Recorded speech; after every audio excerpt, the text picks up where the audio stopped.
सतनाम सत साहिब सत्य कबीर महाचेतन सतपुरुष परमपिता परमात्मा के चरणों में कोटि कोटि वंदना करते हुए सभी भगत समाज को, मुक्ति भक्ति के मेरे प्यारे सज्जनों सभी को प्रणाम। जय गुरु महाराज की।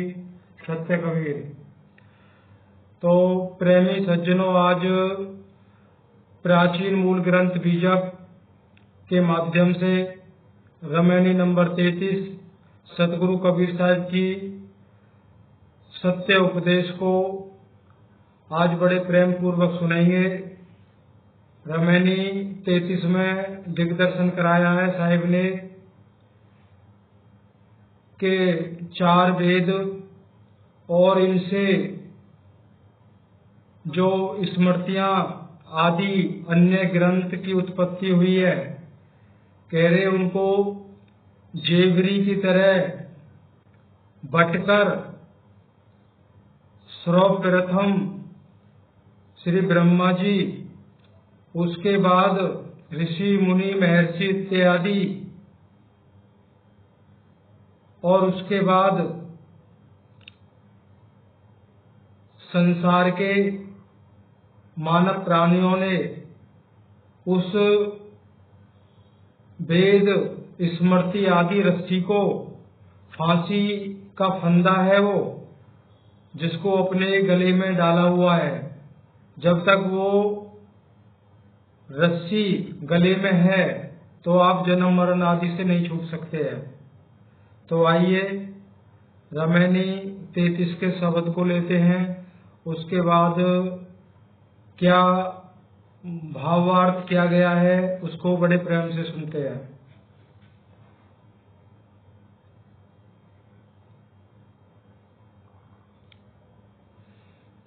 वेद की पुत्री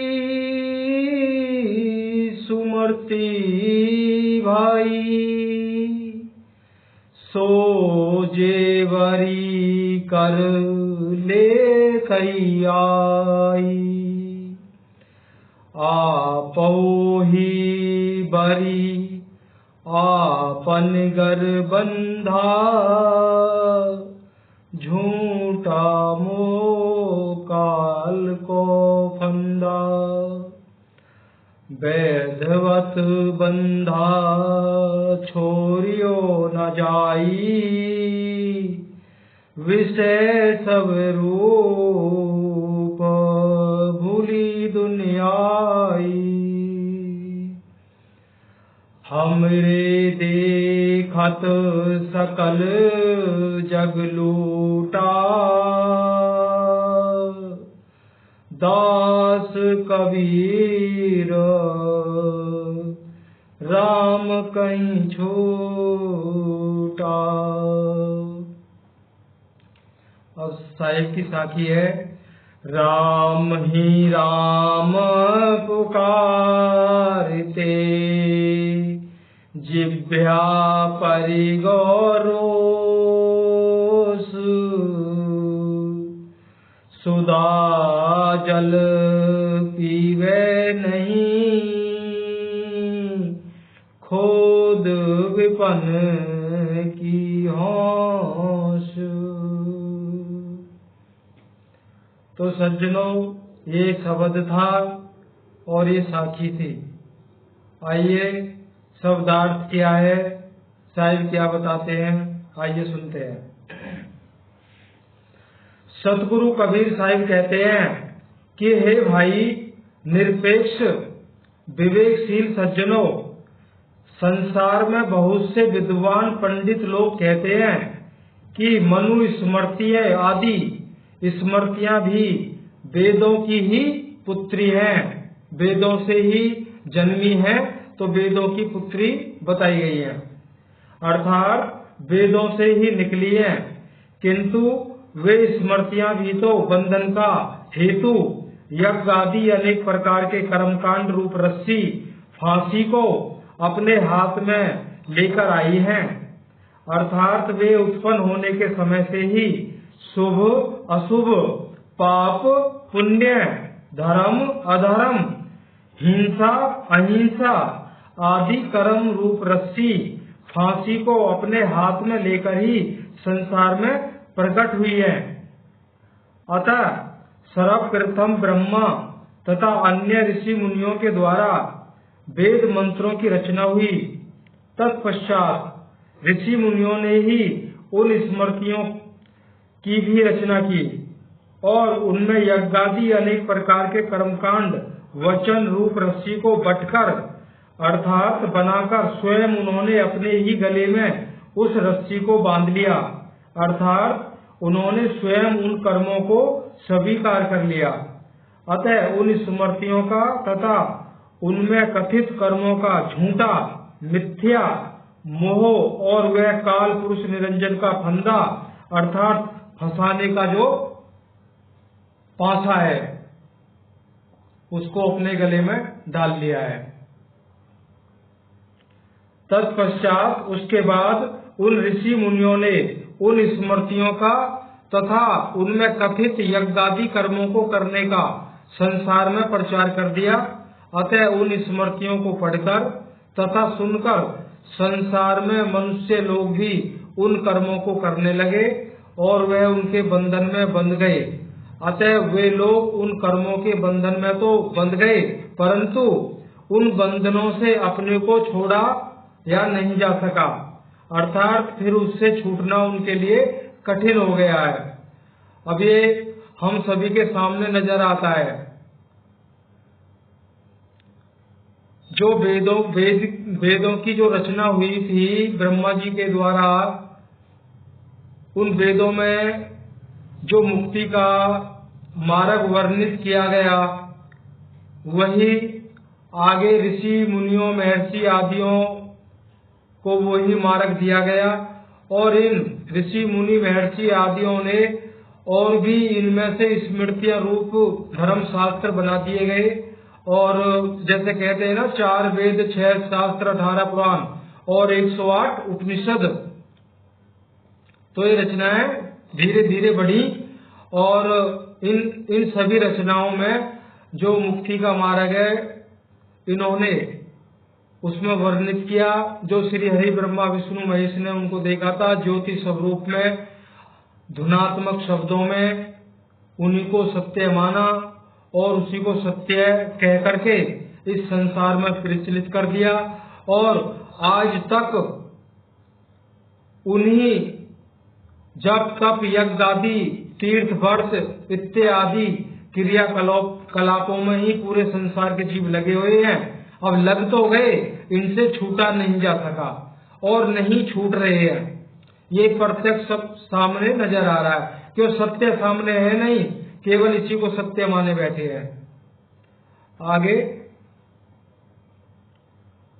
परंतु उन बंधनों से अपने को नहीं छुड़ा जा सका, अर्थात फिर उससे छूटना उनके लिए कठिन हो गया। अतः इस लोक तथा स्वर्ग आदि लोकों के विनाशी अनित्य मायिक पदार्थों की प्राप्ति के लिए प्रयत्न करने में तथा उनके ऐश्वर्य सुख भोग विषयों के रूप में समस्त दुनिया भूल गई, अर्थात उक्त विषय के रूप में सब संसार के जीव भूल गए। अब कोई तो स्वर्ग लोक को सुखों को प्राप्त करने के लिए तपस्या कर रहा है, कोई मुक्ति के लिए ब्रह्मांडी साधना कर रहा है, तो नाना प्रकार की अपनी साधना में लगे हुए हैं, सत्य को भूल गए। सत्य की तरफ तो विचार ही नहीं है, क्यों किसी ने सत्य को बताया भी नहीं है। सर्वप्रथम या प्रथमाचार्य सतगुरु कबीर साहिब एकमात्र हैं जो सत्य को लखाते हैं, उनके अलावा कोई सत्य को नहीं लखा सकता। जब उन्होंने लखाया इस कलयुग में आके तो किसी ने माना ही नहीं, कोई बिरला जीव उनकी शरण में आया, बाकी तो सबने उनको दुत्कारा ही, बुरा भला कहा, उनके सत्य को मानना तो दूर रहा, उनको तरह तरह के दंड भी दिए गए। लेकिन आज सतगुरु कबीर साहब ने कह दिया, सांच कहूं तो मारम धाम है, झूठे के घर पतिया में। आज वही नजर आ रहा है, सब झूठ की तरफ ही जो दौड़े जा रहे हैं। जो भीड़ का अंबार दिखाई देता है सब झूठ का ही झूठ का ही वो रास्ता है। अगर आज सतगुरु कबीर साहिब हैं तो समस्त प्राणी समस्त जगत में सर्व आत्माओं के निरंतर हर घट में वास है सतगुरु कबीर साहिब का, लेकिन वो प्रत्यक्ष देह धारण करके हमारे सामने फिर से आ जाएं तो आज भी उन्हीं के साथ में वही बर्ताव करेंगे हम जो 700-800 साल पहले तब उनके साथ हुआ था। क्यों? सत्य को स्वीकार करना बहुत मुश्किल है। साहिब ने कहा है सतनाम कड़वा लागे मीठा लागे दाम, दुविधा में दो गए माया मिली ना राम। सतगुरु कबीर साहब कहते हैं कि हमारे देखते हुए सारा संसार उन स्मृति कथित कर्मों के द्वारा तथा उनके उपदेश का भ्रामिक वंचकों के वाक्य रूप द्वारा लूटा गया। अब यहाँ पे भ्रामिक वंचकों के वाक्य रूप द्वारा लूटा गया। ये कौन है? जो भ्रम में फंसे हुए वंचक बोला गया, झूठों को भ्रमिक झूठे गुरु लोगों के वाक्य क्या है? वो सत्संग रूपी वचनों के द्वारा लूटे गए। कौन? मुक्ति चाहने वाले हंसात्माएं और लूटे जा रहे हैं। परंतु विष्णु के अवतार स्वरूप राम को मानने वाले दास कबीर अर्थात उनके उपासक भक्त लोगों का यह भाव है कि भगवान राम के हम लोग दास राम राम कहने से सभी कामना युक्त कर्मों के बंधनों से छूट गए तथा छूट जाएंगे। यहाँ पर सतगुरु कबीर ने दास कबीर अपने को नहीं कहा है, किंतु विष्णु तथा उनके अवतार स्वरूप राम कृष्ण आदि के भक्तों को कहा है। अतः वे लोग राम ही राम पुकारते हुए उनकी जिह्वा पर छेला खड्डा पड़ गया। वे लोग शुद्ध अमृत तुल्य ज्ञाना गंगा जल को तो पीते नहीं, किंतु कुआं खोदकर गंगा जल पीने की अपेक्षा उसमें से मलिन जल पीने की अभिलाषा इच्छा करते हैं। अर्थात किसी भेदी सतगुरु की शरण में जाकर उनसे साधन भेद लेकर अपने आत्म स्वरूप का परिचय तथा अपने आत्म स्वरूप के निरंतर अंतर रहित आगे साक्षात परमानंद सत्य शब्द स्वरूप महाचेतन सत्पुरुष परमात्मा का परिचय नहीं करते हैं और उस असली सत्पुरुष परमात्मा को भूलकर वे नकली सृष्टि रचना के अधिकारी पुरुष सिद्ध जीवों को परमात्मा मानकर उनके वैकुंठ आदि लोकों में अनित्य शारीरिक सुख की प्राप्ति की इच्छा करते हैं। विशेष भाव यह है कि उन स्मृतियों में कथित यज्ञादि अनेक प्रकार के कर्म कांडों से मोक्ष तथा परमात्मा की प्राप्ति नहीं हो सकती है, किंतु उनमें और भी जीव बंधन में फंस जाते हैं क्योंकि वह सर्व कर्म बंधन रूप है। अब जितनी दृढ़ता से इस तरह की जो भक्ति करते हैं, साहिब कह रहे हैं बंधन से छूटना तो बहुत दूर है और बंधन दृढ़ हो जाते हैं, उतने ही बंधन कैडे हो जाते हैं। उक्त वेदोक्त यज्ञादि कर्मों से इस लोक तथा स्वर्ग आदि लोगों के ऐश्वर्य पदार्थ युक्त शारीरिक माइक सुखों की प्राप्ति हो सकती है। कह रहे ठीक है, आपकी इस तरह की भक्ति में श्रद्धा है तो आपको फल अवश्य मिलेगा। आपको स्वर्ग आदि लोकों में दिव्य देह धारण करके वहां के सुखों की प्राप्ति होगी, लेकिन मुक्ति नहीं होगी।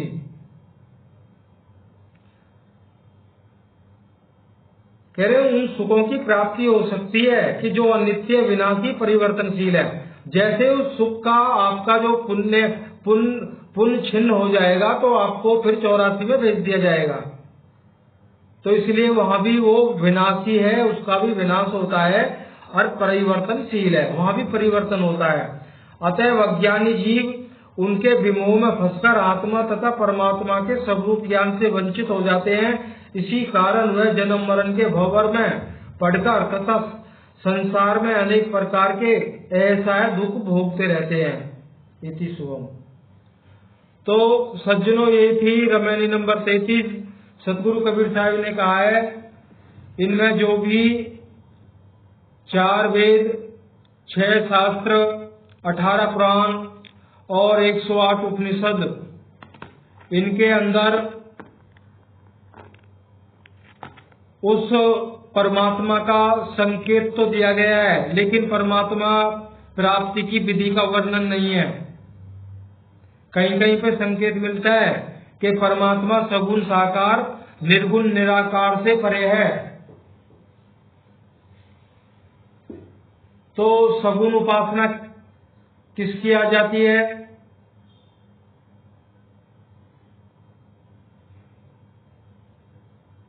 ये अपने भगवान राम, श्री कृष्ण और अन्य और भी जो भक्ति हैं, दसों अवतार ब्रह्म निरंजन के, और निर्गुण उपासना होती है ब्रह्म निरंजन की, ब्रह्मांडी साधना, जो शून्य समाधि लगा के की जाती है। 5 मुद्राओं के अंतर्गत वो आती है, खेचरी, भूचरी, चाचरी, अगोचरी और उन्मूनी।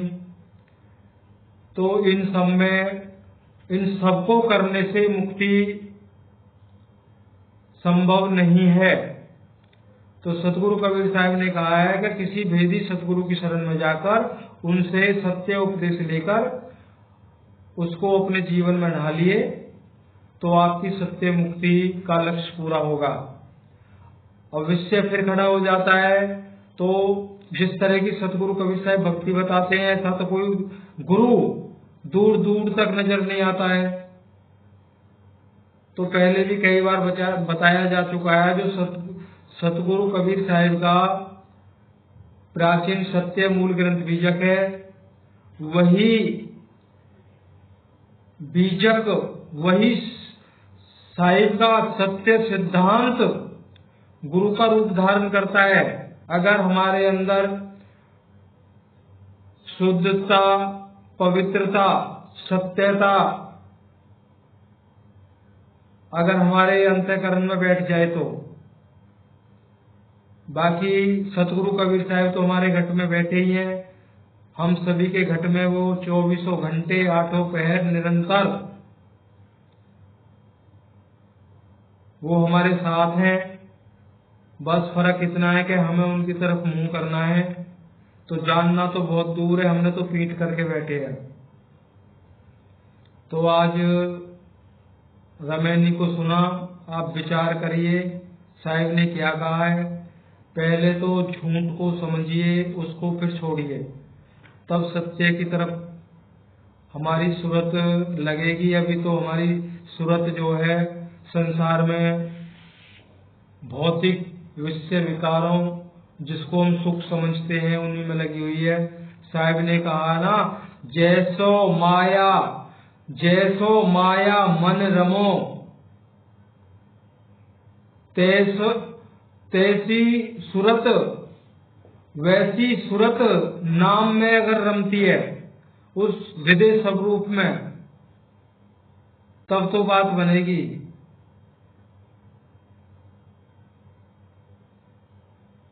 तो आगे रमैनी नंबर 34 को लेके सतगुरु कबीर साहिब की कृपा हुई तो फिर आपके समक्ष हाजिर होंगे। क्यों, एक पल से दूसरे पल का पता नहीं है। आज हैं, कल हो सकता नहीं रहे। हर एक एक पल सतगुरु कबीर साहिब के ऊपर ही भरोसा रख के जीते हैं। पता नहीं अगले पल में क्या हो जाए। अब सतगुरु के हाथ में ही कमान है। हम तो पतंग रूप हैं। डोर सतगुरु कबीर साहब के हाथ में पकड़ा दीजिए तो निर्भय हो जाएंगे। निर्भयता से जिए, आनंद से रहें, सतगुरु की कृपा के पात्र बनने की कोशिश करें। सतनाम सत्साहिब सत्य कबीर। सभी भगत समाज को राधा स्वामी जी। जय गुरु महाराज की।